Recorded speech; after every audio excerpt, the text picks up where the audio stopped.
Welcome to the Powered by Age-Friendly City Zoomcast reality-style podcast. We are movers and shakers, shaking up the old notion of silent, helpless, invisible seniors. This is a new series of podcasts funded by the City of Vancouver and the 411 Senior Center Society. As PBA AFC ambassadors, we raise awareness, share our original stories and poems, inform, advocate, and involve seniors in discussing important social issues. In short, these podcasts will help us, you, in creating an age-friendly city for Vancouver today, tomorrow the world. You can hear us everywhere podcasts are heard.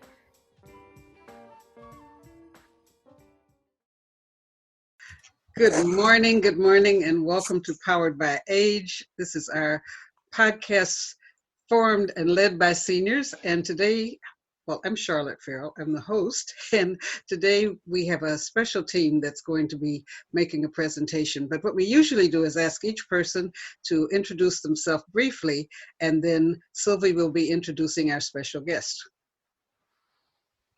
So I'll start with Leslie. Yes, I'm Leslie Hebert. I live in New Westminster, a member of Century House and New Westminster Council of Women and the Royal City Literary Arts Society. I'm an ESL teacher. I teach online. I'm also a writer. I write short stories and poetry.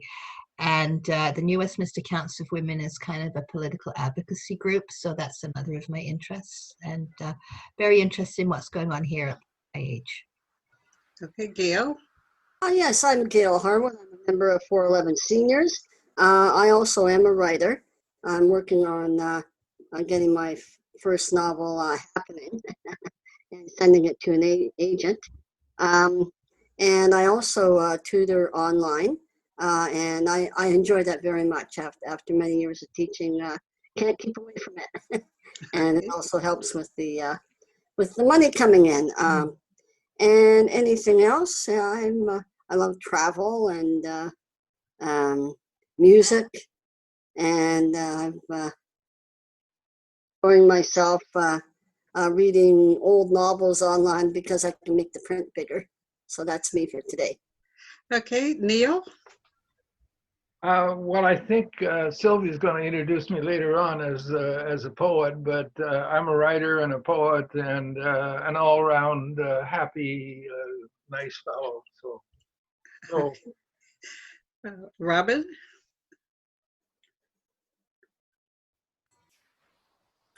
Hi, I'm Robin. I am one of the mentors on the Powered by Age team. I'm a radio maker and an arts facilitator. I have a real passion to bring people's voices or elevate people's voices, help them find their voice and what really excites them. So I'm excited to be here too. Okay, Luke? Yeah, my name is Luke. I provide tech support and consulting for 411 and some other groups as well. As you mentioned, 411 and the City of Vancouver are the sponsors for this podcast series, podcast program. Okay, now I'm going to turn you over to our facilitator for today, who will introduce herself and our special guest. Sylvie. Hi, I'm Sylvie Anderson. I'm a member of the West End Seniors Network, and I volunteered to do this podcast. It's my maiden flight today, so I'm going to ask your indulgence because we have a full lineup, and we have two special guests today who are very busy people. So if I interrupt you and cut you off at the semicolon, please just bear with me. I'm trying to keep us on track because one of our guests, probably both of our guests, need to leave for other appointments pretty quickly. So if you'll just bear with me if I do that, and I apologize ahead of time. So yes, our theme today for this show is food and nutrition. And we have two guests. The first one is Counselor Sarah Kirby-Young, And she's going to talk to us about her initiative to bring back corner grocery stores to the neighborhood.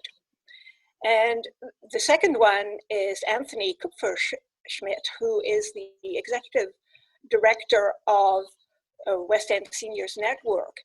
And he's going to be talking about the response during the pandemic to the food issues that seniors have in the West End. So hopefully he will be joining us a little later in the podcast. We're also having one of our very own members doing a segment on mindful eating. And of course, Neil's poem. It's awesome. It's an awesome poem and right on point. So, but before all that, we are going to take a look at a few facts about nutrition. So, Luke, hit it. Hit the video. Thank you. Hit the video. Okay, this is the Food Groups Are Rocking video? It is. Okay.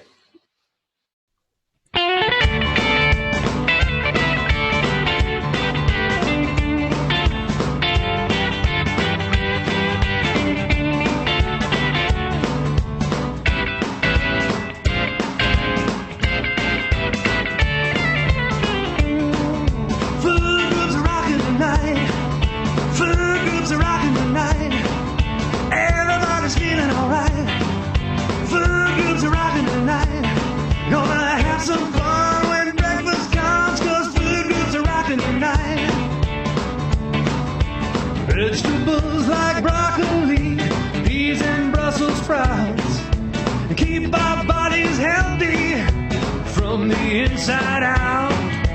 We need dairy every day like milk and cottage cheese to keep our bones growing strong so we can get weak in the knees. Food groups are rocking tonight. Food groups are rocking tonight. Everybody's feeling alright. Food groups are rocking tonight. We're gonna have some fun when lunchtime comes, cause the food groups are rocking tonight. Apples, bananas, oranges are fruits that taste so sweet.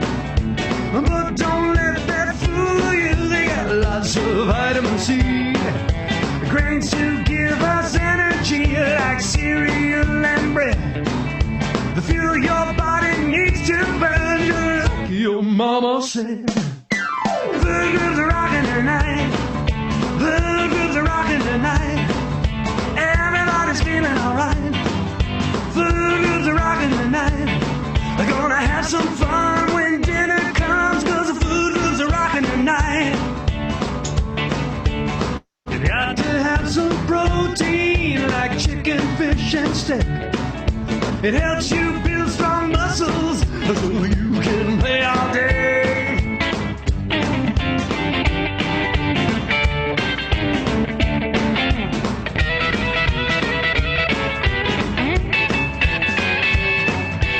Eat a little from each food group every single day.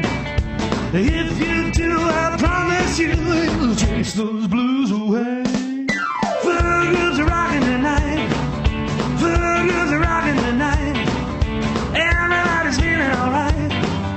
Food groups are rocking tonight. We're gonna have some fun when dinner comes, cause the food groups are rocking tonight. Food groups are rocking tonight. Food groups are rocking tonight. We're rocking tonight. Well, thank you. All right. Good, eh? That was just excellent. So now we know what to eat to keep us healthy. But what we want to explore is how accessible to seniors is nutritious food. And so I'm going to introduce our first guest. Before being elected to Vancouver City Council, she was a commissioner, an NPA commissioner with the Vancouver Park Board. She's committed to a vibrant Vancouver and is interested in affordable living and seniors issues and community involvement, among other things. It's my pleasure to introduce Councillor Sarah Kirby-Young. Welcome. Thank you, Sylvie, and thank you everybody for the warm welcome. I'm very happy to be here. I'm very happy to have you here. I know you're crazy busy at this time, so. We have had a lot of council meetings, yes. Yes. I listened to some of the discussion of your motion, and yeah, it takes a lot of time. You were recently successful in having your motion to bring back corner grocery stores passed by the City Council. So I wonder if you could tell us why you decided to bring the motion and what the main points are. Sure. Can everybody hear me okay? A little bit up, please. A little bit louder? How's that? That's good. Thank you. Okay. Yeah, so it's something that I've always been interested in terms of local amenities and building communities that are what we call, in planning language, complete communities, but essentially just places where you can actually easily live your daily life. And so I'd always thought a lot about that. It's the reason that I joined the Vancouver Park Board and ran for Park Board the first time, because I was really passionate about local parks and services like that. And I'm also passionate about small business. And prior to COVID, I always followed with interest the stories around when someone was trying to restore a corner store, or when another corner store was being lost from a neighborhood, when there was a development going in, for example, and oftentimes got replaced by not similar services. So, a sleep country, a bank, a bubble tea place, and started to sort of see that there were different communities that were losing those local services. But more than that, I think the gathering places for neighborhoods and also the opportunity for social connections. And also at the same time, in the year and a half now that I've been on City Council for my first term, we have a lot of discussion around the importance of building those complete communities, and that we want people to be able to walk and take transit and have access to those services. But at the same time, we're losing a lot of those things. We're putting in new developments and density, but we're not necessarily putting in the amenities that, for me, kind of create community and support quality of life. So I had thought all of that before COVID. Then we have COVID and we're in this new world that everybody's navigating through. And it became really apparent, I think, how important food security is and food access. And with people being nervous about going to larger grocery stores, being nervous to get on transit, having to perhaps travel further to get their daily needs. I know for me, I live in the Canby area and we have a lot of new development, but I don't have a corner store that I can go to and walk to buy bread or milk or eggs myself. And so that means I have to get on the Canada line, or I have to take my car. And that just didn't seem to make sense. So I think with COVID, and I call it the silver lining to the COVID cloud, it's causing us to have an opportunity to really think very carefully about how we're going to build our communities. And so I thought this was an opportunity to bring the motion. And Sylvie asked also what was in the motion. It was called Corner Grocery Stores in 21st Century Vancouver, and how to achieve complete communities and food-friendly neighborhoods. And so it's not, I think, I'm not meaning to not be realistic that we can have everything that once was, but it's how do we achieve that moving forward? So how do we maintain and protect the corner stores that we have? How do we make it easier to restore some of those? And how do we make access to local food easier in neighborhoods? So for example, it could be things like allowing small cafes and restaurants in your neighborhood to be able to sell food supplies. So some of you in your different neighborhoods may have seen that a little local cafe all of a sudden is, that may not be open yet, or just has the door open, all of a sudden is selling bread, right? Or milk or eggs, or some interesting foodstuffs. And I think that that's a good way of expanding forward. So I tried to sort of focus on both short-term things that could happen, such as allowing those stores to sell product there, or the urban farms and those small sort of urban farms or community gardens in different neighborhoods in the city. And right now they can grow in certain areas of the city, but they can't sell some of the local produce. So those would be two what I would call early actions or quick wins that could happen. And so the motion did pass at council. It was great to have the support. and we will get a report back in the fall. And that's what I expect a couple of those early opportunities would be. The second part of the motion was around looking more to long-term planning.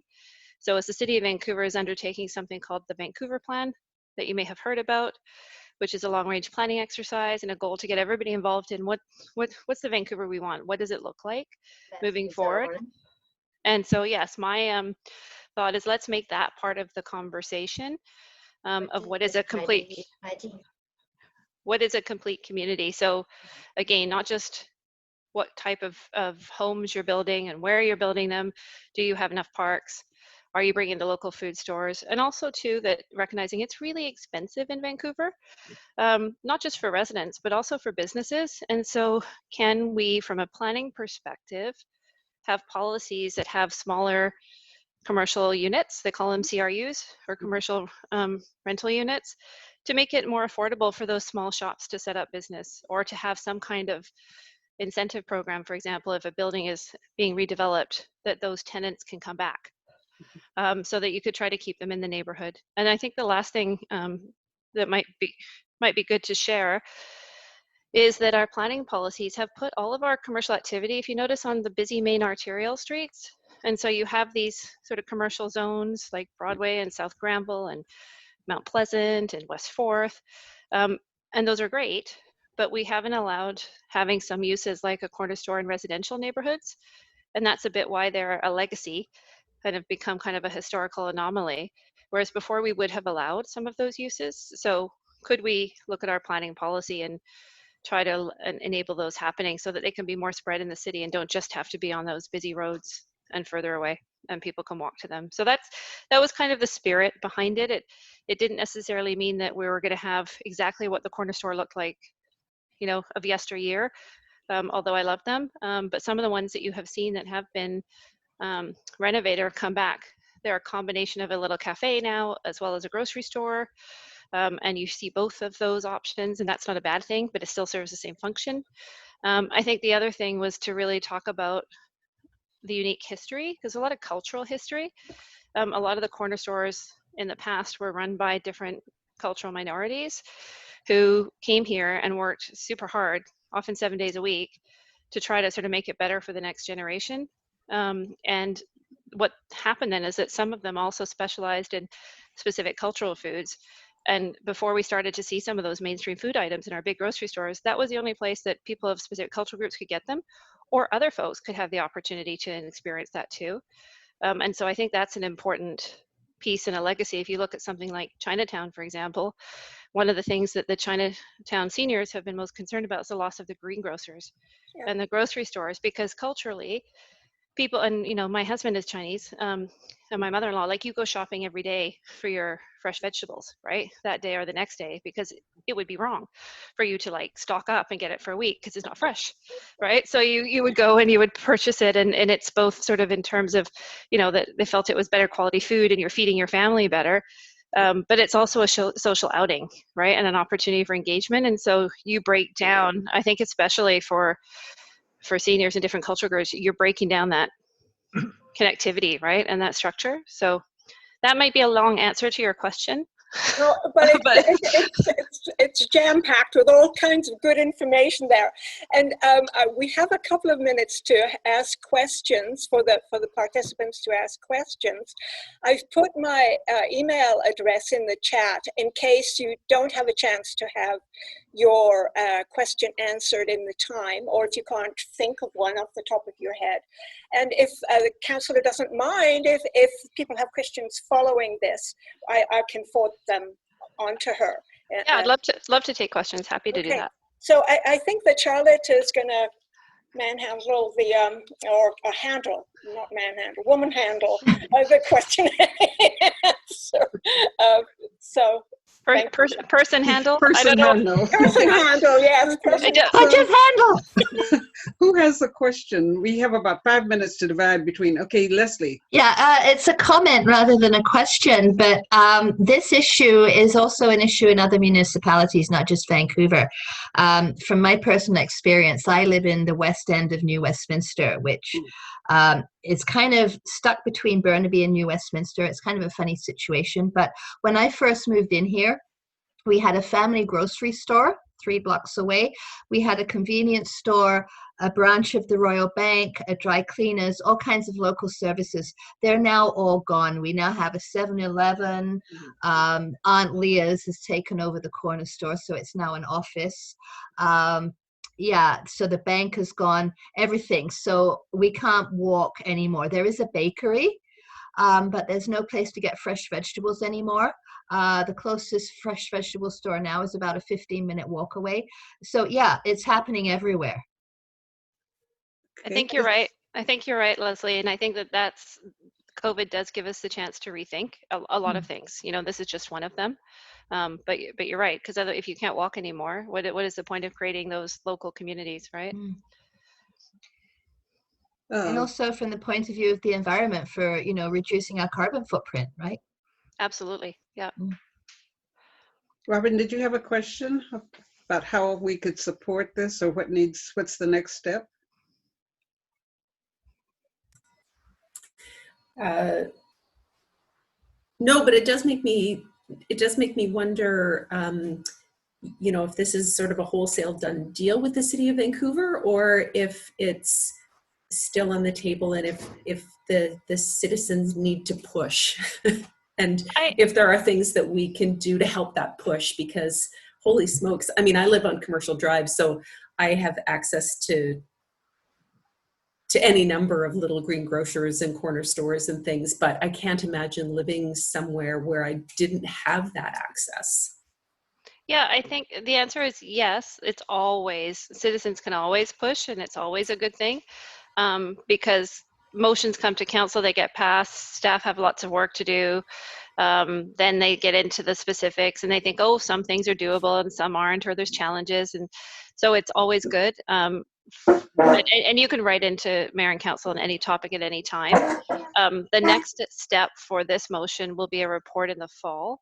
And at that time, and I could certainly let this group know when I know what that date is and when it's coming, is that, you know, take a look at it and have a look. And if you have a comment or point of view and you think that, you know, it's hitting the right note on something or it's missing something, it's great to hear from you. So you can email your council. All our meetings are virtual now like this. You guys have this technology down, obviously. This meeting is smoother than some of our council meetings, I just have to say, because we've had some technical issues, but you can call in virtually. So, you know, all of our meetings are virtual. If you want to call in and speak to it and express why it's important to you or to your neighborhood or community, I think it's great for council to hear those voices. Okay, thank you. Is that good for now? We're good for now. I think Gail has a question. Okay, Gail, sorry. Yeah, I just have a comment and a question. Yeah, I live in East Van, and we have our Super Save, which is about a 10-minute walk. But I've got bad arthritis and, you know, a resurgence of stuff, so I can't walk that anymore. So that's on at Fraser and 24th, there's this wonderful place called La Batard, and it's a cafe and grocery. And there's a place called Gigi's over at Cartier and West 70th, where a friend of mine lives, and again, cafe and groceries, and it's a fabulous mix.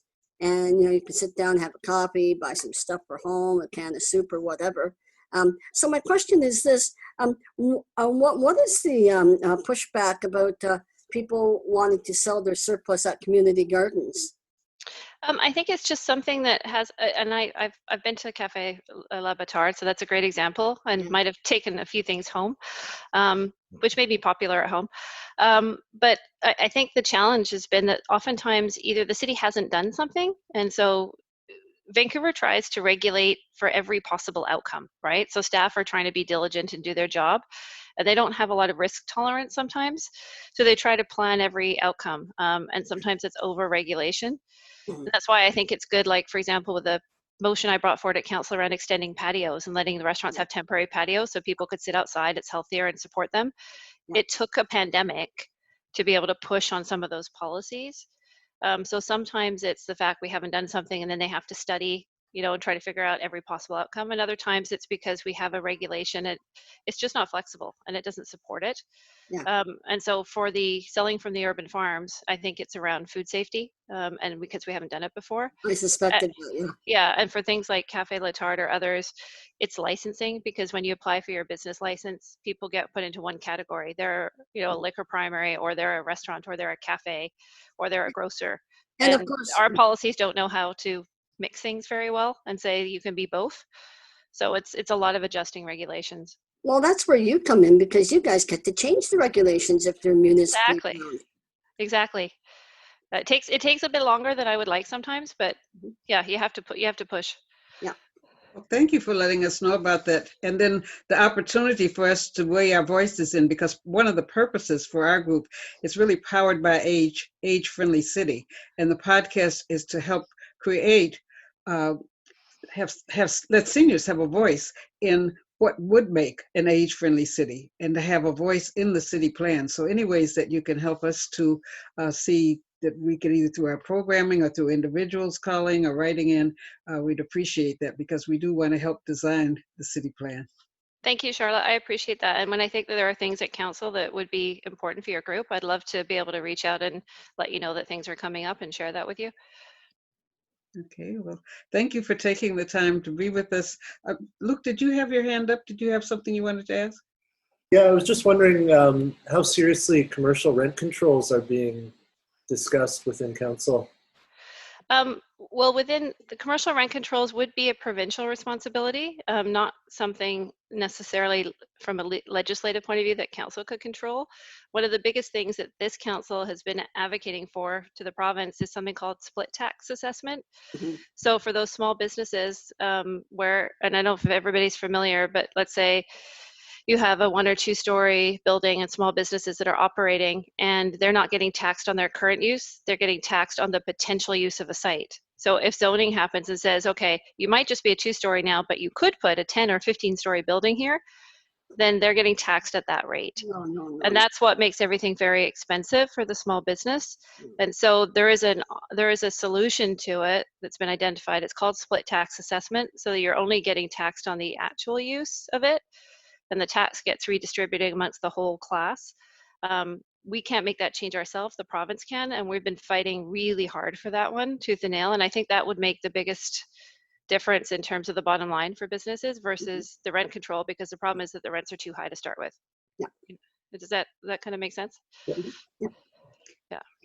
Yeah, again, I want to thank you for spending time with us. You're welcome to stay, but I know you might have to go, so thank you so much. I'll listen in for a few minutes and before I pop off, if that's okay with everybody. Oh, yeah. Okay, Yeah, is that all right? that's Yeah, wonderful. I hope you Okay. I hope you can stay, because next up is Neil with his poem. Oh, which great. It's right on point, right about what we're talking about here, the Perfect. demise of the corner grocery stores. So Neil is well known to most of the participants here, and he is one of some very talented Powered by Age in-house poets that we have, and we're lucky that we have a lot. Anyway, I let Neil introduce his own poem, and enjoy. So my apologies to Sarah.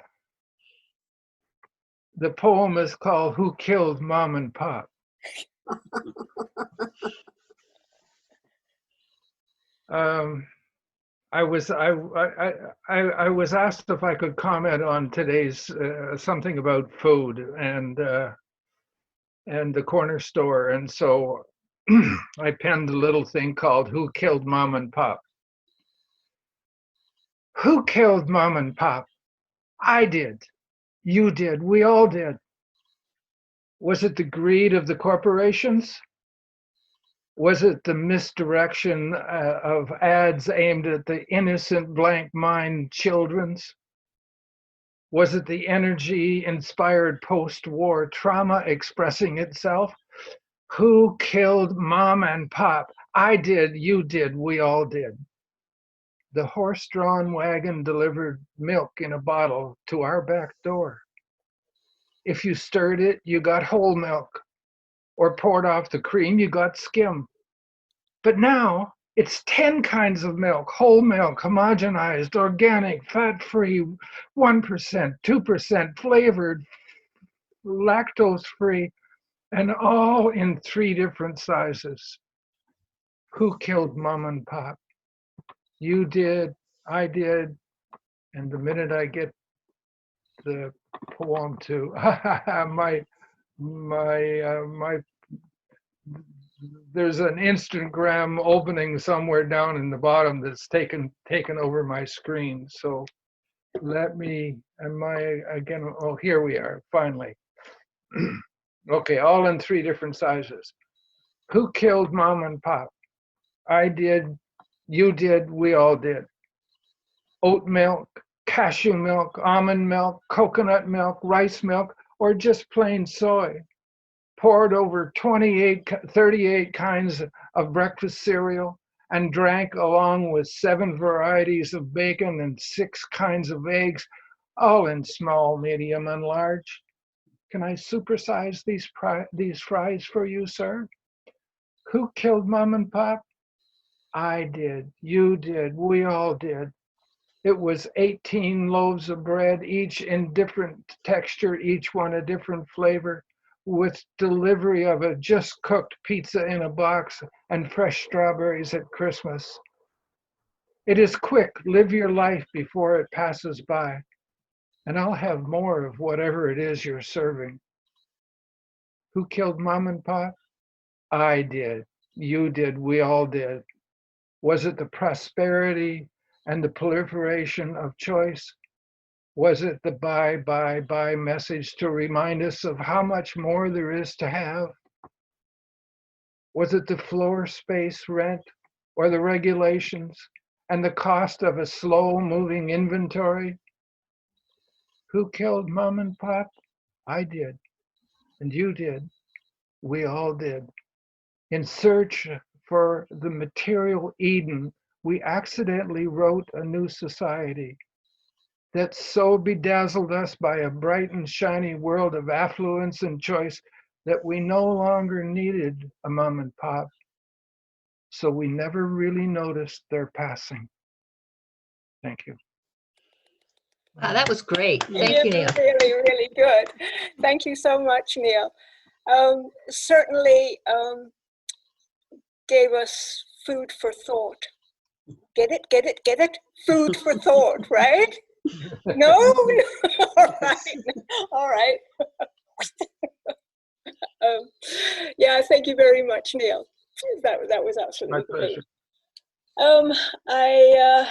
I don't know if Anthony has arrived yet. Is he online? Is he waiting to get in, or no?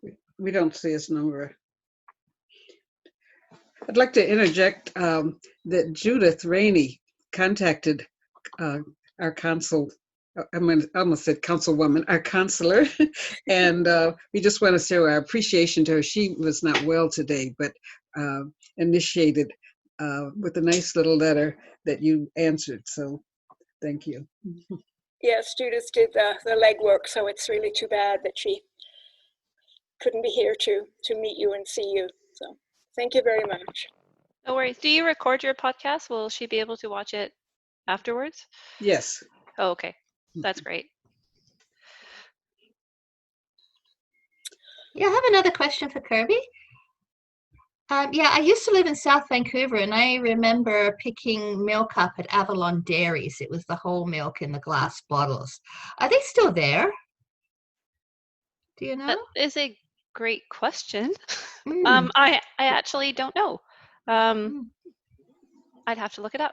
Yeah, it was kind of interesting because it was so surrounded by housing, and there was this sort of dairy right in the middle of the residential district. You know, you're not the first person to have told me about Avalon and talked about stories, but I think they're still there, but I would want to double check before committing to that. The company is still operating, so from where I'm not sure, but they still are. I buy their glass bottle stuff regularly. My family is English. I came originally from there, and we had a milkman. So you would actually have the bottles, and you get, like you said, you get that little bit on the top. We did too. Yeah, there's something nostalgic. It feels like real product in the glass, right? Mhm. Yeah. Okay. Someone has entered the waiting room. Oh, that maybe The is phone number. Anthony. It's our next guest. Sarah, I'd be happy to forward that to you. Oh, I would love to. I thought that was just fantastic. I loved that. That was incredible. You have a very creative group, and that was a really powerful poem. Thank you, Neil. Hello, Anthony, are you there? Hi there, yes, can you hear me? I can hear you. We can all hear you. That's great. Welcome to the podcast. Wonderful. Am I late? I apologize. Oh, no, it's perfect timing. It's perfect. I'm very glad to hear that. Thank you for having me. We're very glad that you're here. We appreciate that your time is precious these days. So it's my pleasure now to introduce Anthony Kupferschmidt, who is the Executive Director of the West End Seniors Network, of which I am a very proud member. And Weston is also one of the sponsors of this podcast. I'll just add that. So just jump right in there, Anthony. It's no secret that COVID-19 has certainly increased anxiety around food issues for seniors. Mm-hmm. So I'm really impressed to hear what Wesson's ramped up response has been to address food insecurity. So tell us a bit about what Wesson is doing these days. Well, thank you so much for the opportunity to speak with you today. Yes, and the West End Seniors Network, or Wesson as we're affectionately known, is just so proud to partner with the 411 Senior Center, one of our partners of the Alliance of Senior Centers of BC, on the Powered by Age podcast. It's amazing. I'll just briefly share a little bit about our organization. We're the second largest independent senior center in Vancouver. We provide more than 70 different social, recreational, educational, and supportive programs and services for adults 55 years of age and older. We have 3 locations, and we predominantly serve the West End, Cole Harbour, and Yaletown neighborhoods of Vancouver, but our membership comes from across the Lower Mainland. You're absolutely right that COVID-19 has definitely shone a light on the issues of food insecurity. And many locations where older adults could access free meals have been closed. And others who, for older adults who could no longer safely leave their homes, they found themselves without access to nutritious food in many cases.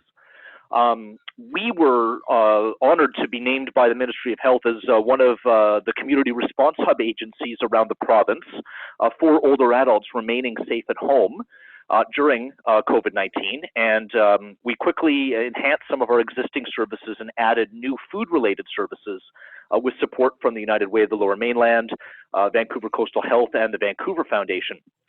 So for example, we scaled up our Life Unlimited grocery shopping and delivery service in partnership with 2 different grocery stores to serve about 100 older adults per week. The demand for that service absolutely skyrocketed, as you can imagine. We also partnered with Gordon Neighborhood House and Shift Delivery Co-op to launch a new prepared meal delivery service for older adults on a pay-what-you-can basis. I'm really proud that despite the pressure we were under to meet the needs of our community for our existing services, we were also able to create new services like this in response. Many older adults also found themselves financially impacted by this crisis. So a grocery shopping and delivery service really only works when an individual can pay for the groceries, right? But with support from funders like Help Age Canada and the Community Food Centres of Canada, we were able to offset the cost of groceries for low-income older adults. Another major blow that happened in our neighborhood was that the local food hub location run by the Greater Vancouver Food Bank closed very shortly after this crisis began. And so in response, we began picking up packages from the food bank and delivering them to low-income older adults. So, I mean, it's been a very rewarding time to be working in the senior serving sector, and we're honored to have done what we could to meet the food needs of older adults during COVID-19. Yes, are some of these initiatives sort of temporary? I know that you suspended some services to attend to the food distribution, etc. So will the partnership with Gordon Neighborhood House actually end at some point? I think that is $1 million question, and I kind of mean that as a pun because, of course, dollars are a factor, right? Our hope, certainly our grocery shopping and delivery service is one that already existed pre-COVID, and we aim to maintain it. And this was a good opportunity to test exactly what its capacity was. The prepared meal delivery service, like I said, is a new partnership with dollars from the Ministry of Health through the United Way of the Lower Mainland. We, through their Safe Seniors Strong Communities initiative, and we're optimistic that this is something we will be able to continue. There's certainly a commitment to work to maintain that service for the next into 2021. You know, certainly in anticipation of the possibility of a second wave. Beyond that, I would say there's still conversations to be had, but it's worked so well that we would like to try to commit to keeping that going for as long as we can. Sure, sure. Yeah. Anthony, are you able to take a question or two? I know that you have to dash off. You have another. You have all. I would love to answer any questions that there are. It would be my pleasure. I can't show up a little bit late for one commitment and then not be late to the next one. So we'll just pass it on down the chain. So. Okay. Okay. So if anyone has a question for Anthony, just feel free.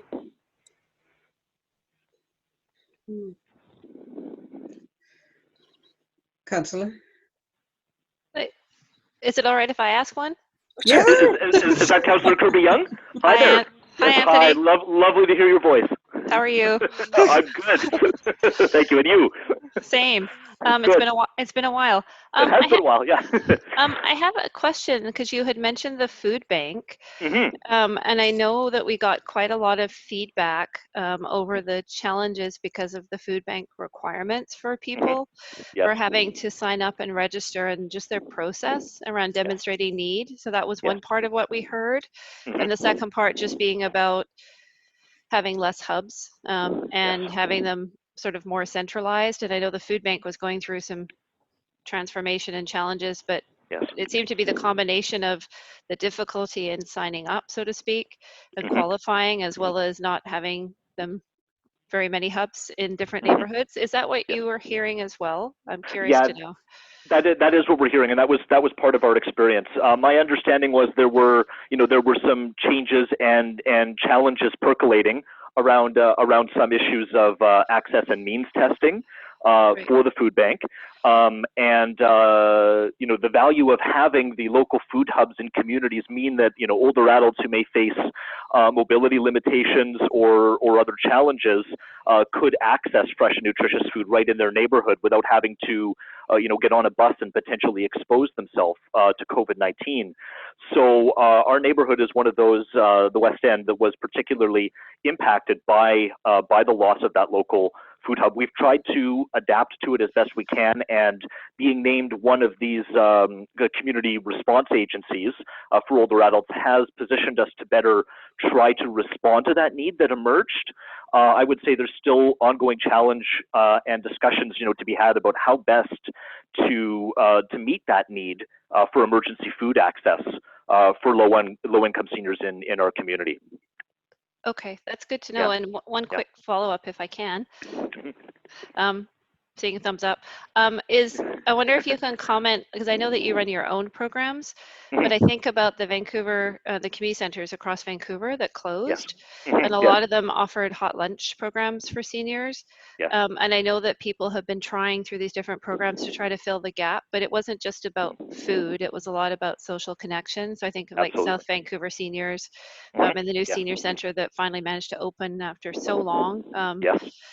Being planned, and we have some budget challenges right now that council are talking about. We talked about budget yesterday, and one of the things that I'm fighting for and I'm concerned about is reopening of community centers in all our neighborhoods, because we have a financial shortfall, honestly. But I'm wondering if you're hearing what you're hearing, or you have commentary, or any of the folks on the call today around the role that those lunch programs play too for seniors. I don't know if other people have comments, but I would just be happy to say that that's definitely a concern in our neighborhood. Gordon Neighborhood House, the local neighborhood house, was really serving as that that hub for prepared meals. I believe they had a daily lunch service, and many older adults who were also members of the West End Seniors Network, they would come to our Barclay Manor location, in partnership with the Parks Board and the West End Community Center Association in the morning, but then they'd go over to Gordon House for lunch. Right, so the loss of that hot meal program is definitely one of the things that we felt. Thankfully, we've been able to pivot to this prepared meal delivery service to meet some of that need, but we don't believe that we're reaching everybody who would really benefit. Okay. I'm worried about the social isolation as well. That's a big piece. Of course, we've been able to pivot many of our social programs to virtual or online, but that doesn't really work for everyone. So the loss of these physical meeting spaces, and we all know that food brings people together, right, has impacted those sort of social connections that are so vital for older adults right now. Thank you. Appreciate your thoughts. Well, you're welcome. Thank you.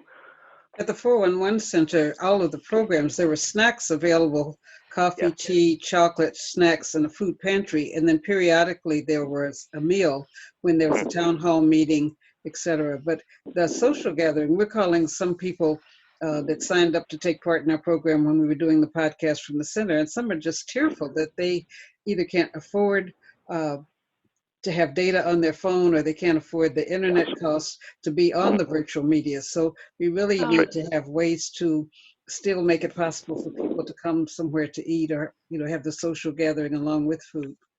Absolutely, yeah, and even those snacks are a real loss, that are being felt. We just yesterday officially reopened our Kay's Place drop-in location in the Denman Place Mall, and that was a major hub for people to come for coffee and cookies and snacks, and just to rest, with their groceries coming from the low-cost grocery store before they go home. And we're reopened, but with the physical distancing guidelines, and everything. There's no newspaper. There's no snacks. There's none of that, right? So the feeling is not quite the same, and those social connections are not happening around food in the same way. Okay, and so Sophie, that might be a good point for the segue into mindful eating. Yes, it is. Our final, and thank you very much, Anthony, for coming to talk to us today. And My pleasure. We'll move right into our last presentation now by our very own podcast member, Emily She. I hope I said that correctly, Emily. Emily, I think we have a graphic. Do we have a graphic, Luke, for her book cover? If we could just take a look at that on the shared screen, because Emily's very accomplished. There you go. That's her latest book, which I think came out earlier this year, right, Emily? Hello? I turn off my mic. All right, got it? Yeah. Yeah. We hear you. Okay. Yeah. In February. Yes. So Emily's going to give us the benefit of her experience on mindful eating, a few keys. So when we get all of this nutritious food to make us healthy, and we're sitting down to enjoy it, then what do we do? Emily, I'll let you take it away. Okay, thank you for everyone. Yeah, this book it's about mindful eating for vibrant living, because I am a breast cancer survivor, and also I'm a functional medicine health coach. So I did a lot of research and doing the meditation, prayer. So this book is really is from my heart, for my own healing experience. So we started, usually we say we are what we eat, right? It's true, but not a whole story.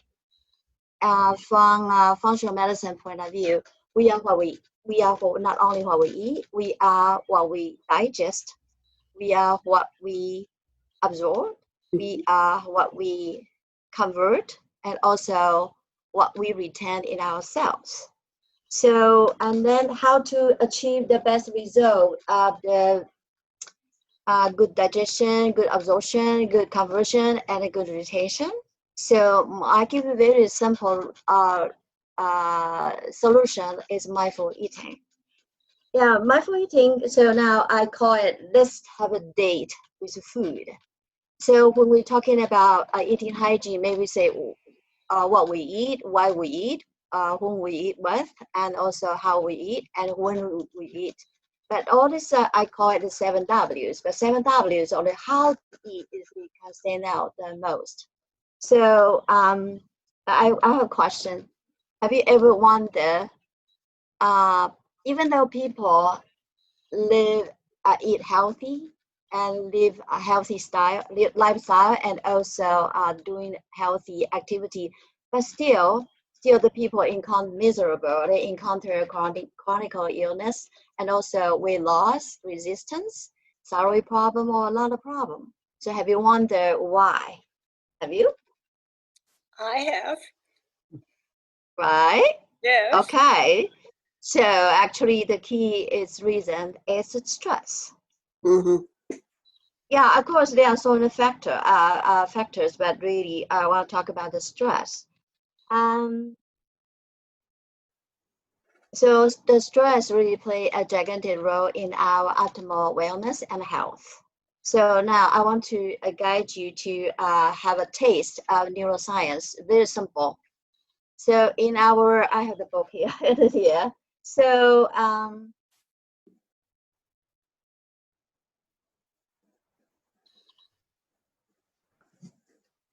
nervous, it's called CNS, means the central nervous system. It's control how stress affects our body, but also the central nervous system regulates the autonomic nervous system. So the autonomic nervous system is in charge of digestion metabolism. There are two branches. One is parasympathetic. Parasympathetic is stress mode, and parasympathetic is a relaxing mode. So you heard stress mode and relaxing mode, you will notice that stress mode, so sympathetic is turn on the stress, but turn down the digestion. So our blood at the moment, at the time, and our blood flows from digestion and towards our arm and our feet. For what? For fly and fight. Fight and flight for survival. So for our life. So about our brain, our life is really stressful because they may be running to the meeting or to bus or to multitasking and also gossiping or something. A lot of this is social norm, right? So when you're eating, say, hey, stomach, you just take care of the food, you do the digestion, but I still am multitasking. So this has caused a lot of problem. And so I had to go through this. Later, I will give you the tips, okay? Yeah. So then, now we need to be relaxed, but our life is really stressful. So the key thing is that I want to focus on really be mindful during your eating. How to eat is very important. So in that time, we can let our body under parasympathetic mode. It's a relaxing mode. During this time, then the parasympathetic mode, the nervous system will tell our body, say, hey, now you are safe, not running for your life. So relax, rest, and also, you have a good digestion function. So now our body really relax, enjoy the food. But how to do it is very important, right? So the truth, I want to share one thing. It's optimal health really had to tame our stress strategically. So the truth is that the slower we eat, the better our digestion is. The more relaxed we are, the more energy we have. Okay? So maybe a lot of people know this is a theory. So, okay, now let's see. I want to go to give you the tips. This is my last chapter, chapter 11, the simple 8. It's like 8 tips. There are like 3 part, right? Before eating and during the eating and the end of the closing the eating. But I want to give you 8 tips. Number one is smile all the way. So when you smile, did you realize, what do you realize when you smile? When you smile, try to smile. Everyone's so serious, smile. So when you smile, your eyes really, brighter, and also your muscle loosen, and also you just smile, you feel happy. And then naturally you are in parasympathetic mode, relax. Okay, so during meal, smile to yourself or to your partner or to your family, to whenever you are sharing a meal with. Number two, atmosphere. Create a date feeling. I say, let's have a date with food. So like a dating, you have to really, have the best mood, the best, emotional situation, right? So make a setting like a sacred ritual, relaxing, restful, loving, and serene. So on a sunny day, maybe go to the park and then go, maybe outdoor and go out in the nature. Dinner time, maybe you can set up a date, maybe candlelight or soft music. No TV, no phone, no gossiping or computers. I know multitasking is really very, very norm, this is a contemporary life. So this number three is the first 1 to 2 minutes. The grace and gratitude. Settle our mind and body and emotions and soul with prayer, grace, and gratitude. Align with the gratitude, love, joy, peace, and hope. Number four. So next 2 to 3 minutes, breathe 3 to 5 times. Keep breathing and focus on breathing in all the good and positive things. Of course, this seems lengthy, but actually when you practice, really, it's just on the right track. So count your breathing, 6, 1, 2, 3, 4, 5, 6, and hold, and then 7. This is 6, 7, 8. You can change it 4, 5, 6. You can have your own pace, right? So intentional, very important breathing is that intentional breathing increases oxygen intake. Oxygen enhances our metabolism. Like furnace, right? You have oxygen, it helps your digestion and help you, And also especially like mitochondria, create energy, you need a lot of oxygen. Number 5, 20 to 30 times each bite, but depends on what kind of food. Yeah. Okay. So that your saliva work efficiently, you will better taste your food and have better digestion, experience better exercise for your jaw and fish muscle. Yeah. I think we are human beings really created by God, really, really well designed, really a miracle. So we had to, I'm sorry, I had to say I'm against the smoothie. Why? Because of blend it all together to swallow.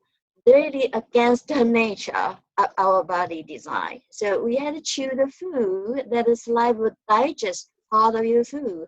And then go down and then your body inside your gut will say, oh my goodness, I smell the food. Oh, food is coming, we'll get ready. Oh, secret, digestion or maybe stomach acid or all the enzyme coming out. I'm happy. Coming in, I'm going to do my work. I'm doing my work. So I had to let that happen. Remember, focus on one bite at a time. Number 6, put down your fork when you are chewing. So we have chew mindfully and put down. Why we put down a fork? Eventually, when we have the fork in our hand or knife in our hand, we chop and cut in one bite. We're going to continue the second one. A third one, really not mindful at all, okay? So now you put down your fork and knife, focus on chewing, allow your 5 senses to dwell within the process. 5 senses, you will chew how to taste the texture of your food. Maybe the food tastes better, maybe it's sweeter, or maybe, wow, it just feels different, okay? But it takes time to practice. Eat wholeheartedly and quietly look into one another's eye. Nod your head to show appreciation. Good food, yummy, yummy. So it's a connection with your people you eat with. Number 7, quick.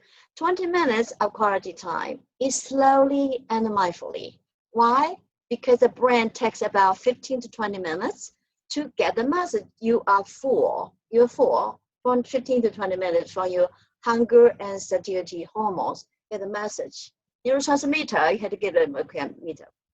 All right, so give it 20 minutes time, and then you will feel full, okay? Now, next one, aim for 70 to 80% satisfied. Not the full, not 100% full, but this is my mom's tip for health and longevity.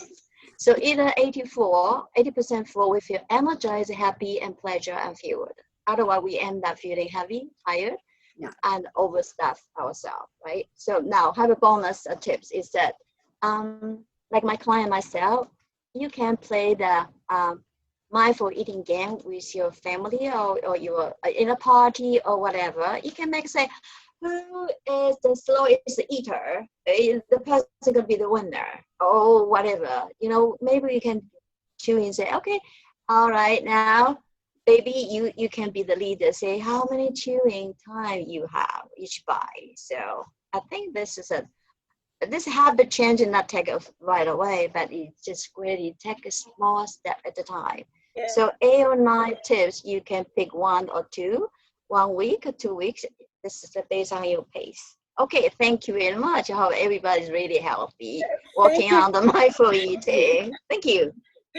Thanks, Emily. That was wonderful. Good tips. I'm going to try some of those. Yeah. Any questions for Emily? Yeah. So I've noticed with like nowadays, when I was younger and when my children were small, we always used to have set meal times. So mealtime was kind of like a ritual. Nowadays, people seem to be just grabbing food whenever. When my kids were still adults at home, the only meal we managed to eat together was the evening meal, and even that was a challenge sometimes because everybody's sort of going at different paces and different routines. Right. So, yeah. So, what effect do you think that has had, Emily? What's that? What effect? You say how to get the people get together? What's the effect of not having a sort of a ritual mealtime anymore? If people just sort of grabbing food whenever, what harmful effects does that have on us?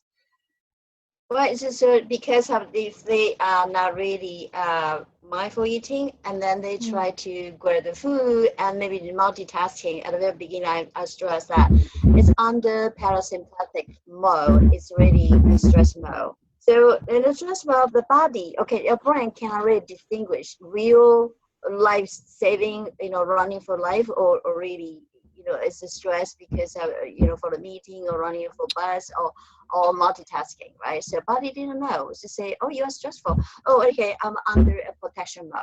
So I protect. So now shut down your digestion. So what does shut down digestion cause? It's really a lot of people, stressful people. Most of people get the big belly, and also body will say shut down the digestion, store the fat for future. Because no time for digestion, we had to fight. Yes. But you can encourage each person when they on their own, maybe at the work or sometimes here and there. I really encourage my client. They say, just one person, it's okay. You still enjoy yourself. It's just a practice of mindful, 20 chewing time, or maybe 20 minutes time, or 20 to 30 times of chewing. So it should take one small step at a time. Or others overwhelmed, right? So yes. All right, it's a personal thing. Okay. Thank you. Thank you. Thank you, Emily. And before we sign off, I just want to thank the team that put this show together. And that is Emily and Neil and Judith, who unfortunately is not here. And of course, our mentor, Charlotte, without whom I don't know what would have happened. So thank you very much, Charlotte. I want to thank you for your initial voyage. It's one of the first groups to present. This group sent a lot of email, and they did make time to meet with each other, and it was great. So next week there'll be another group working, and each week there'll be different things. We'll have a couple of weeks related to we're moving away from the word alternative health and health. We have one level of health and wellness next week, and then we will have in the next week with some expanded health. So we are going to be doing also stories going into August. There are groups within our group who are story writers, people who from the quirky group who have written stories. So tying in with August August being Pride Month in Vancouver, we will have some of those stories. We also have a group that wants to talk about how seniors earn money, that this is the second most expensive city in the world.